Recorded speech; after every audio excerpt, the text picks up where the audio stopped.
711 RMN Iligan. Number 1 again.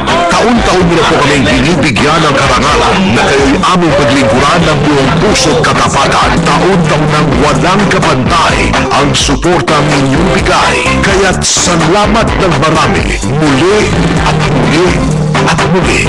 Kayo ang numero unong dahilan kung bakit hanggang ngayon tayo'y magkasama. Salamat Iligan mula sa inyong mga kasama sa numero unong muli, muli, muli DXIC 711 Tatak RMN.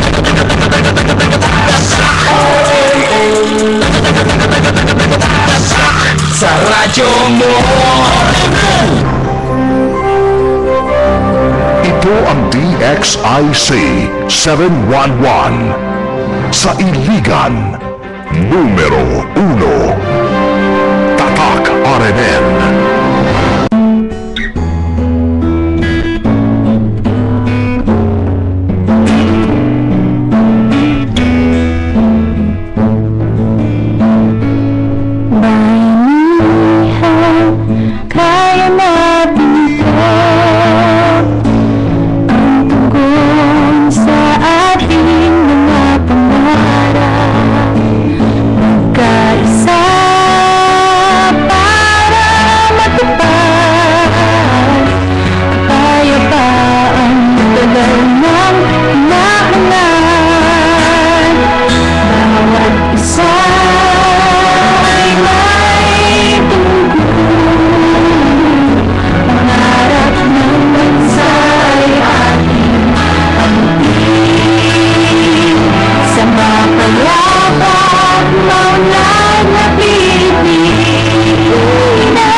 maayong buntag, maayong adlang Domingo kaninyong tanan, adlang Domingo karon July 21, 2013 live gikan din sa Army News Center alang sa ato ang programang Kalasag ng Mamamayan. Nagkawan ng ato ang CMO Officer First Lieutenant George Bernie Kuya Walter sa ato ang tropa gikan sa 4th Mechanized Infantry Battalion. Again, maayong buntag sa 44 ka mga barangay ng Dakbayan sa Iligan sa mga bukirang bahay ng atong syudad o kutob sa maabot ng atong Sibya. Mayong buntag sa inyo, sir.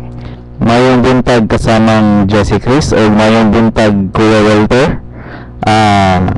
Una sa tanan, salamat nga gitagaan natin ninyo o higayon para makapaghatag o saktong informasyon para sa atong mga kaigsuunan diri sa atong Dakbayan Jesse o mauman sa atong mga kaigsuunan diri sa Lanao del Norte. O isa pa yun nga gitagaan kami og tsansa sa DXIC nga mao namong partner permanente sa mga outreach program nato diri sa Iligan o sa Lanao del Norte. O una sa tanan pod tagaan pod nako og katahuran ang among Brigade Commander nga naadara sa 2nd Mechanized Infantry Brigade si Colonel Denny Tijares, sir. Mayong buntag o sa among mapinunggaon nga Battalion Commander sa 4th Mechanized Infantry Battalion si Lieutenant Colonel Danilo G. Ibon. Mayong buntag, sir.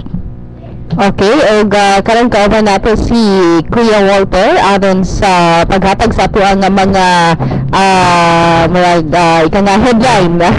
Okay, mga nabuhat mga aktibidad nga nabuhat sa mga kasundaluhan karong semana. Okay, Kuya Walter, may buntag. May buntag kasama ng GC Chris.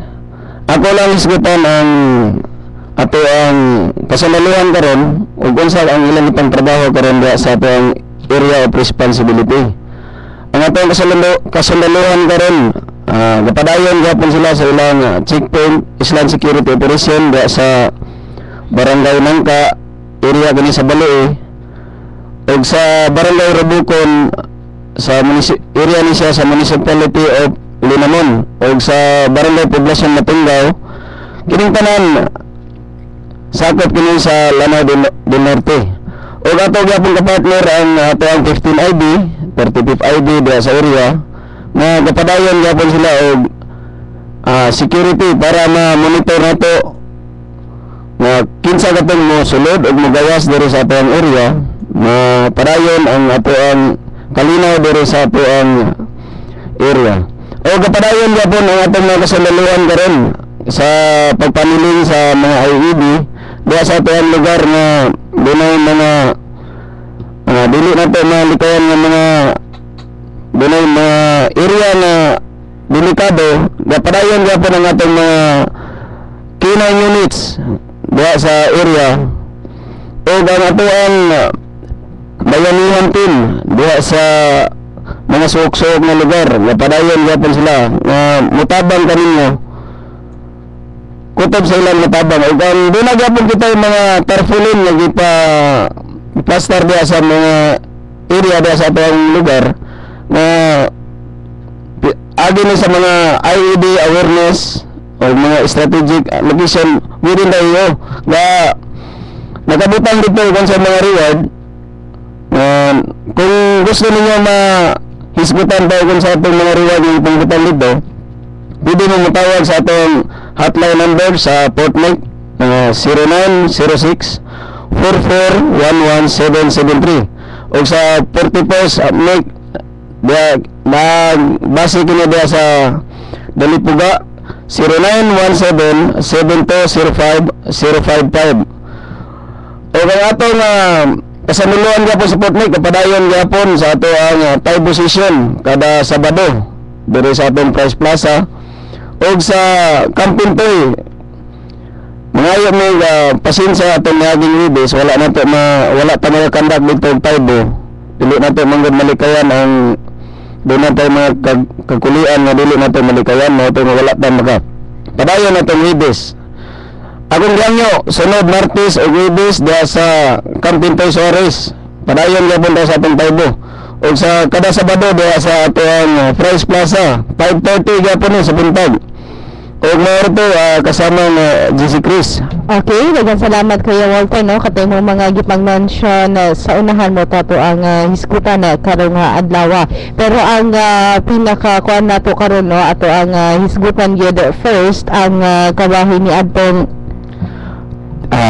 ang atong hisgutan nga una gid karon kasamang Jesse katong atong nahitabo atong Hulyo 16 na kung asa ang atong mga kasundaluhan uban sa atong battalion commander gid naghatag tayong suporta sa mga stakeholders sa atong mga kaigsuonan nga gikan sa Philippine National Police, sa Engineers Office, Division Quarry and Mines personnel ug pati na pod sa City Environmental Management Office nga gipangunuhan ni Attorney Ranulfo Dacenas kung asa ang atong mga kasundaluhan ug atong mga stakeholders nag-isa para magkandak og law enforcement operations dito sa Kabangahan, Sitio Kabangahan, Barangay Rogongon, Iligan City, kasamang Jesse. Okay, so mani pong doon na sikot ng mga foreign nationals ug mga Pinoy no nga illegal mining. Tama, kasamang Jesse. Ang atong mga stakeholders o pati na po atong mga kasunduluhan o mga kaigsuonan gikan sa Philippine National Police successful gayud o gusto nato sila i-congratulate sa ilang law enforcement operation kung asa nadakpan nila ang 5 ka personalities. Uban kini sa ila ang duha ka foreign nationals, isa ka Vietnamese o isa ka Chinese national kung asa karon sila nabilanggo o gahulat og sa mga kaso nga i-file sa ila. Okay, so moto no niadto ng adlaw nga Martes di na dunay nasikop ng mga foreign nationals sa ka Vietnamese o Chinese sa ato ang inabagan na siya sa ICPS o ICPSC na sa kapulisan sa Police Station 3. Pinanguluhan na siya ni Attorney Rufus na sa ato ang head sa City Environment and Management Office sa Samo Office. Tama kasamang Jesse ug uban kini napud tong mga gamit nga nakuha dito sa atong gikandakan sa law enforcement operation. Kini ang duha ka backhoe na mga high-tech na kini nga mga backhoe kasamang Jesse ug mga generator mauman sa mga armas nga nakuha nato gikan sa dito sa operasyon. Okay, so sa pagkakaroon sir, aha naman karon nabutang ang bako o mga armas nga nakuha sa to ang mga kasundalo ng kapulisan. Ang bako karon nasa kustodiya sa atong local government. Ug ang armas napod diri sa amo ug gina process na pud namo ang pag-file sa kaso sa mga huntungdan. Okay. Siguro lang sa dugang detalye no ihatag na ni Lieutenant Benisa o karon unsa pa mga ato ang hisgutan kada. So daghan pa ta mga activities nga nahimo atong mga niaging semana nato kasamang Jesse. Okay, so isa na niimi tong kuano katong 3D map unveiling dito sa kuan sa City Public Plaza na presensya sa to ang kasundalan gikan sa Fort Mac. Oo, tama kasamang Jesse. Nakaadto pa dito iba ng among battalion commander nga si Lieutenant Colonel Danilo Ibon o nag-isa ta sa mga lunad o mga nitibo natin mga kaigsuunan gikan sa Limon Sudan, gikan sa Rogongon para adtong bayog ancestral domain 3D map unveiling. O napamatian po natin ilang mga gusto isulti sa atong gobyerno o nakita po din nato nga ang atong mga kaigsuunan sa local government unit willing po nga naghatag og suporta sa atong mga kaigsuunan nga nitibo diri sa atong dakbayan. Okay, so ato ng July 17 atong Wednesday. Actually, tulo ka buok ang mga activities nga gipahigayon sa ato ang mga nagpakaba ng NGO anang adlaw nga Miyerkules, July 17. Buntag gipahigayon ang bayog ang social domain, 3D map unveiling dito sa City Public Plaza o gipahigayon usab ang Women's Summit dito sa may Barangay Tubon sa may Festivites o sunod ani no pagkahapon gipahigayon usab usab ang kining State of on the Environment and DRRM CCA nga gipahigayon dito sa Iligan Medical Center College. Actually nato dito ang presensya sa ato ang mga kasundaluhan sa gipahigayon ng climate change bato siya nga ko-answer no mag-forum awareness to siya sa climate change kung unsang kahitabo na karon sa atong palibot kasamang Jessie ang State of the Environment and DRRM CCA katong sa Iligan Medical Center College. Dito na kita nato na ang atong mga kaigsuonan, atong mga NGOs, ang atong mga LGUs willing gayud nga magtinabanay para maiwasan na nato ang mga trahedya nga pareha adtong bagyong Sendong na dako kayo nga trahedya nga nahitabo sa Iligan City o mauman sa atong silingan nga Cagayan de Oro City. Okay, so dako kayo og partisipasyon ang ato ang mga barangay officials sa ila maggikan kung ang unsayon nato pag-implement kasamang Jessie sa mga plano sa atong gobyerno gikan sa atong Chief Executive paingon dito sa atong mga barangay captain kay sila mismo ang doon sa tao o paagi sa ila maimplementar nato ang tanang plano sa atong gobyerno. Okay, so inyo naman no ka-importante ang muna pinaka-unod gyud sa gipahigayon nga State of the Environment and DRRM CCA dito sa medical dato nga July 17. Guys, ano mga kasama no daghan gyud mga hisgutanan ni salmot sa ato mga kasundaluhan or ni participate sa clean up drive dito sa barangay Kabaksanan. Mo kini ang nasulti ganina ni Kuya Walter kasamang Jessie. Ang atong mga kaigsuonan nga nagkandak atong mga kasundaluhan katong niagi nga naistoryahan nato nga naa sa mga hinte barangays diri sa atong dakbayan. Mo ni atong mga bayanihan team operators isa kini sa ilang pamaagi para maduol ang atong dughan sa mga tao sa atong mga kasundaluhan. So tungod ani nagkandak sila og clean up drive dito sa Kabaksanan uban mismo ang ilang barangay chairman nga si Honorable Ramil Andilab o ang ilang SK chairman Honorable Charmaine Jean Namatay. Okay, so mga kasama no, dili lang itiglimpyo atong mga kasundaluhan. Actually tigpanon po ni sila. July 19 na sila gihimo nga tree planting activity. Medyo dako-dako kini nga tree planting dito sa Kalamalamahan Elementary School sa Rogongon, Iligan City kasamang Jessie.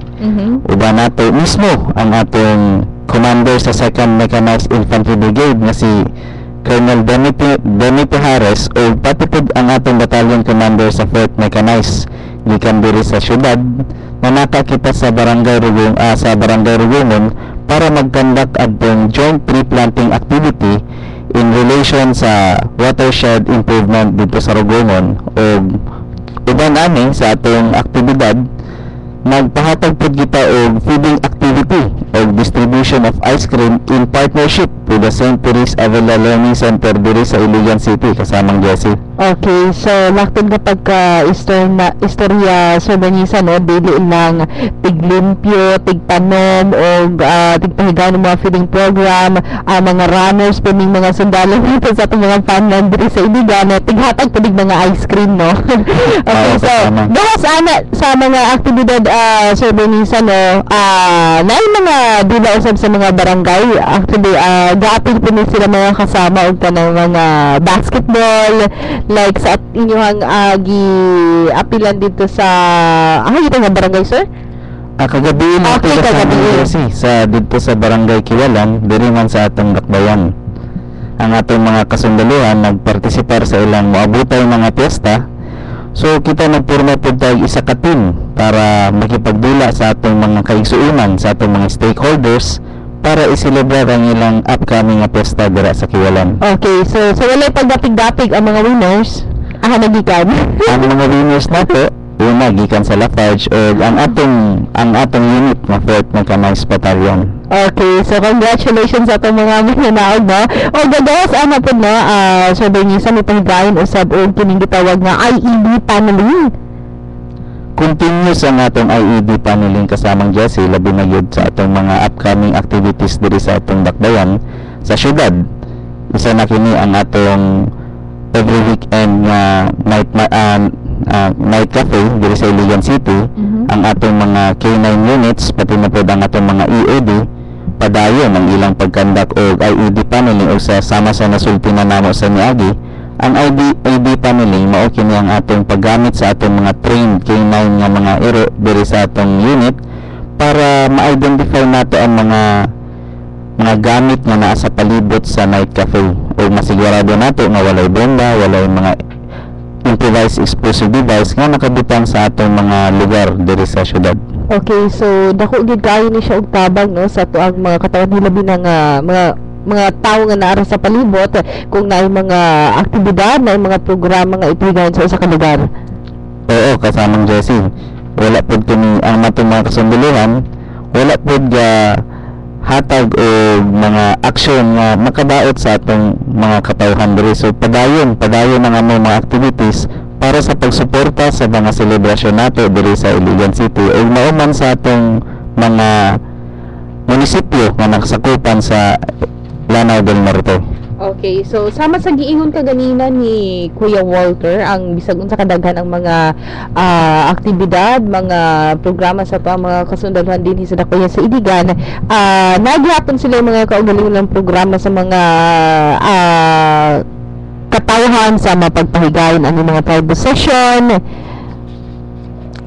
Tama kasamang Jessie. Continuous yapon natong pagkandak og tribal sessions o katong sa niaging semana lang na medyo na busy ang atong mga kasunduluhan o gupangayo kami o pasensya sa atong mga gaatang sa atong mga tribal sessions labi na dito sa Suarez, Kasakampinto, Suarez, Iligan City. Pero sa nakita ninyo katong Sabado, padayon yapon ang atong pagkandak og tribal session sa Price Plaza. Okay, so mga kasama sunod sa atong gawas sunod sa ato ang sunod sa AOR sa ato ang mga kasundaluhan or area of responsibility na sila gipakatag ng mga tarpaulin regarding siya sa IED awareness. Daghan ta napakatag nga IED awareness ng mga tarpaulin diri sa atong dakbayan. Kasamang Jessie og maabutay na pod ang atong mga tarpaulin nga anaa didto sa uban parte sa Lanao del Norte o nagbutang pod kita og tarpaulin para suportahan ang GPHP stocks karon nga gakahitabo diri sa atong dakbayan o sa atong tibuok nasod. Okay, may mga tanong sir kung unsa ka importante unsay sulod anang mga IED awareness nato sa atong mga katawhan sa publiko. Kining IED awareness nga mga tarpaulin nga atong gihimo, makita nato diri kung unsay itsura sa mga IED nga posible nga itsura sa mga IED kay kini klase-klase ang mga IED nga nakabutang sa atong mga palibot sa mga ginahimo sa mga terorista. Pero nakabutang po diri kung unsaon nato pagtinabangay para maiwasan kining mga IED o makita o unsaon pagresponde o naa po dito nakabutang ang hotline number sa atong unit para sa mga kung makita man ninyo nga kahinahinala nga mga gamit diri sa atong dakbayan o bisag asa man, igo lang ninyo mitawagon o kami na mismo ang bahala para masolusyonan kana nga problema. Okay, so inyo mga kasama no, ihatag ni Kuya Walter ang mga contact numbers na pwede ninyo makontak anong sa atong mga concerned citizen. Adunay pakabana sa ato ang palibot. So gawas sir no, gawas sa mga pagpaygayon usab sa mga checkpoint security operations dinhi sa syudad sa Iligan. Sa ubang lugar usab sa kinatibuk-an Lanao del Norte na atay gipahigayon nga checkpoint and security operations para ma-monitor nato ang mga taong nagasulod og gawas diri sa atong dakbayan mauman sa uban munisipyo diri sa Lanao del Norte. Gakandak kita atong mga kasunduluhan og 24/7 checkpoint og security operations, halimbawa dito sa Barangay Nangka sa Balui, sa Barangay Robocon sa Linamon, Barangay Poblasyon sa Matunggaw, Barangay Dimayon dito sa Tuguluan ug uban pa nga parte diri sa Lanao del Norte. Mauman ang natong mga checkpoint diri sa Nunukan nga nasa sentro sa Iligan City. Okay, so kumusta ato ang pag-monitor dito sa mga lugar dito sa may Lanao area, sir?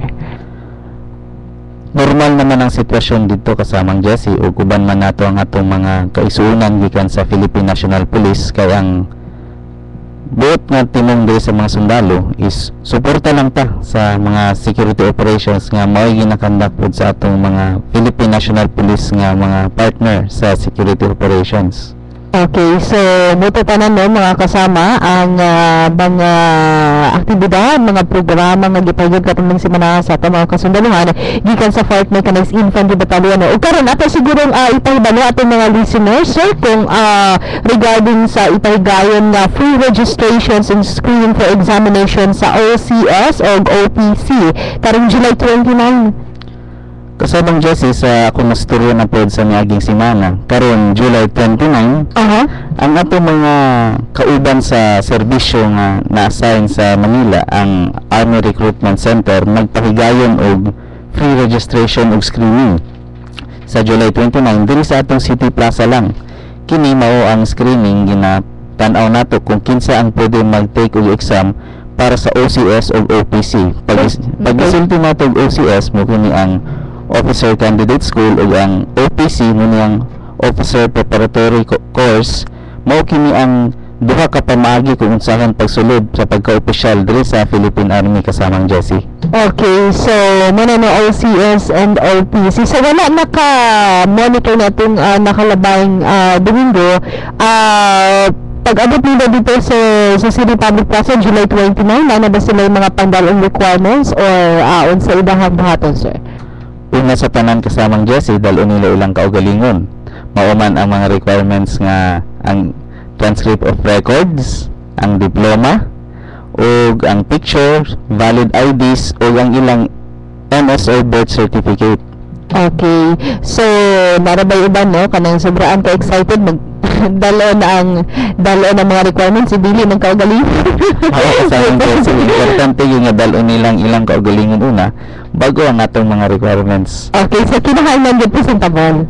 Tama kasamang Jesse. O isa pa pod, gusto na ko iduga nga ang OCS o OPC dapat makagraduate siya og 4-year course sa kolehiyo bago siya madawat kining atong registration sa July 29. Okay, so karon na siya July 29 na mga kasama no adlaw nga Lunes. Adlaw Lunes na siya sa pagkain nga libre nga registrations and screening for examination sa gusto niyo opisyal sa Philippine Army. Okay, guys, ano na nga to ang private session 5:30 AM padayon gihapon sa Price Plaza. Jesse, padayon gyapon pag Martes o sa Webes ang atong Taibo session nga 5:30 dito sa Camping Toy Suarez o pag-abot og Sabado dito sa Price Plaza mauman nga orasa 5:30 sa buntag man gihapon. Okay, so moto tanan mga kasama na ato ang naglangkon sa tanang isutanan karong adlaw og so basig na pa kay gusto idugang pahibalo o kasayuran sa ato mga katawan sa mga listeners. Siguro mahatag ni Kuya Walter ang ato ang mga schedule pa o mga pahibalo sa ato ang mga katawhan. Kasamang Jesse sa makitabo atong pagkandak sa atong mga kasunduluhan o sa atong mga stakeholders atong July 16 kung asa nadakpan nato ang illegal miners. Diri kasamang Jesse ginapakita sa atong mga kasunduluhan o sa atong mga stakeholders nga padayon ang atong suporta o pagtabang sa atong sa atong environment o natural resources o kini ginatagaan nato og emphasis nga seryoso gayud kita para tabangan ang atong environment nga makarecover sa unsa nga pahingtabo sa una.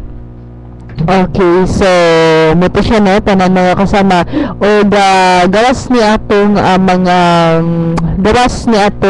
nasikop ng mga foreign nationals nga mipahigayon og mipahigayon og illegal mining sa mabuhang bangin sa ato ang syudad na gihapon mga gipang monitor gihapon hangtod karon. So kapag nga na ay gihunod ang mga illegal o paghinahuna na magpangundang karon na si Kuya Walter ihatag siguro ipahibalo ni Kuya Walter kung sa mga paabuton o mga aktibidad nato sa maabot. Una sa tanan Chris na mga pasalamat sa ato ang sponsor atong feeding program dito sa Barangay Robongon. Pasalamat ni Ma'am Teresa Padilla ug ni Miss Lani Raso ug nagbuntag pa daw sa ako ang executive officer sa PEPMEC na si Major Pamoso ni istrunan mo si Captain Mendoza ni Ispor na si Captain Bagaburo nagbuntag niya tanan sir. ug sa tanang naminaw da sa Portneck mong buntag. Okay, ug sa mga nagkapi-kapi. Ug sa nagkapi-kapi gyapon da mong buntag. Mao din ang atong hotline number. Akong sublion hotline number sa Portneck 0906-4411-773 ug sa 41st Neck da sa base gini da sa Dalipuga 0917-72-05055. Mao gini pwede ninyo i-text, pwede ninyo tawagan para kung unsa mo wala mga concern ninyo na wala na tagaig pagtagad, pwede na to biro na to hisgutan sa among hotline number. Okay, so mo to no tanan to ang alang sa tong adunay mga concerns pwede mo matag sa ato mga hotline numbers gihatag ni Kuya Walter o wala na tay ilong oras mga kasama, so dili sa katapusan na kay ipaabot nga mensahe sa ato mga katawhan.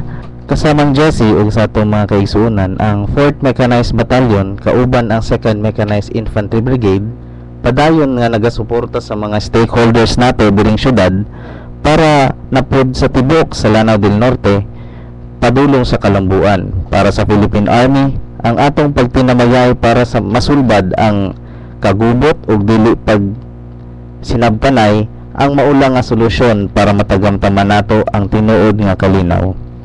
Okay, so mo to tanan mga kasama ang naglangkod sa ato ang hisgutanan karong buntaga sa atong programang Kalasag ng Mamamayan.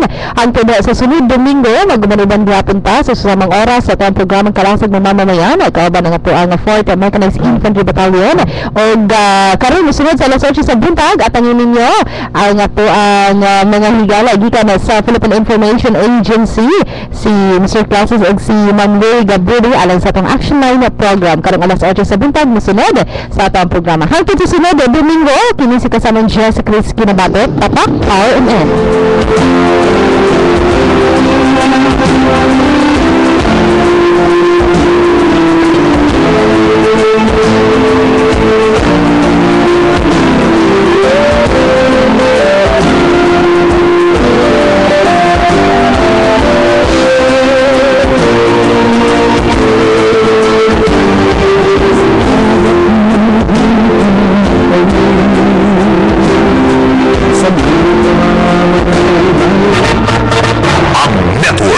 Pinakamaraming number 1. RMN ay isa ring network na number 1 muli sa Iligan. DXIC 711 RMN Iligan muli ang lumabas na numero 1 sa latest Kantar KBP RRC survey. DXIC 711 RMN Iligan number 1 again. Taon-taon nila po kaming binibigyan ng karangalan na kayo'y aming paglingkuran ng buong puso't katapatan. Taon-taon nang walang kapantay ang suportang inyong bigay. Kaya't salamat ng marami. Muli at muli at muli. Kayo ang numero 1 dahilan kung bakit hanggang ngayon tayo'y magkasama. Salamat Iligan mula sa inyong mga kasama sa numero 1 muli, muli, muli DXIC 711 Tatak RMN.